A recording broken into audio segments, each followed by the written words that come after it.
میتونم بگم با اطمینان این جلسه مذاکره نیست. این جلسه تفهیم اتهام هست. این جلسه تفهیم شرطه، منتها با لبخند، منتها در قالب دیپلماتیک.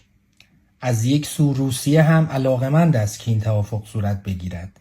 من با لبخند میگویم این توافق صورت بگیرد، چون توافقی در کار نیست. شرایط تسلیم هست. این رو گول نخوریم. هرچه زبان دیپلماسی نرم و نازک باشد، هدف ترامپ از بین نمی رود. او عجله هم دارد.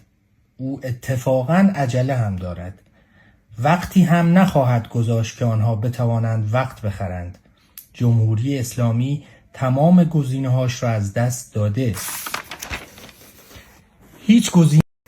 هیچ گزینه‌ای نداره. امروز فقط و فقط تسلیم شرایطی باید بشود که ترامپ براش مشخص کرده. میدونی سیاست یعنی چی؟ ترامپ وقتی رئیس جمهور شد، بلافاصله در جلوی چشم تعجب دنیا تعرفه های سنگین اروپا و متحدانش را بست. بلافاصله گفت اوکراین و روسیه باید صلح کنند و به حماس گفت باید تا شنبه گروگانها را آزاد کنی و به ایران گفت 2 ماهه باید بیای پای میز مذاکره. اما در چرخشی عجیب با روسیه کنار اومد و روسیه قول داد اگر بین ایران و آمریکا جنگ بشه مداخله نظامی نمیکنه. از طرفی هم اومد تعرفه های اروپا را معلق کرد و فقط تعرفه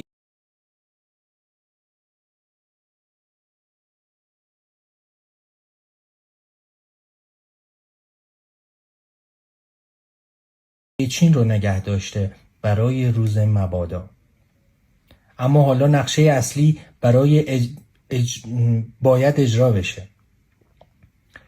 این همه ادوات نظامی که در دور ایران جمع شدند برای 13 به در نیومدن.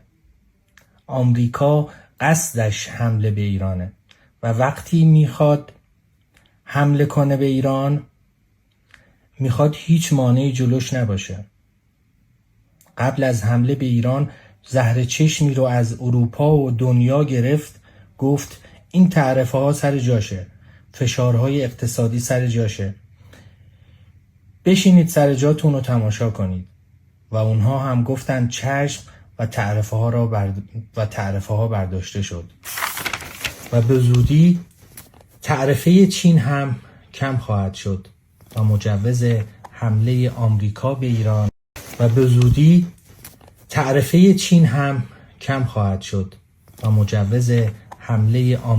ایران صادر خواهد شد. اینو میگن سیاست.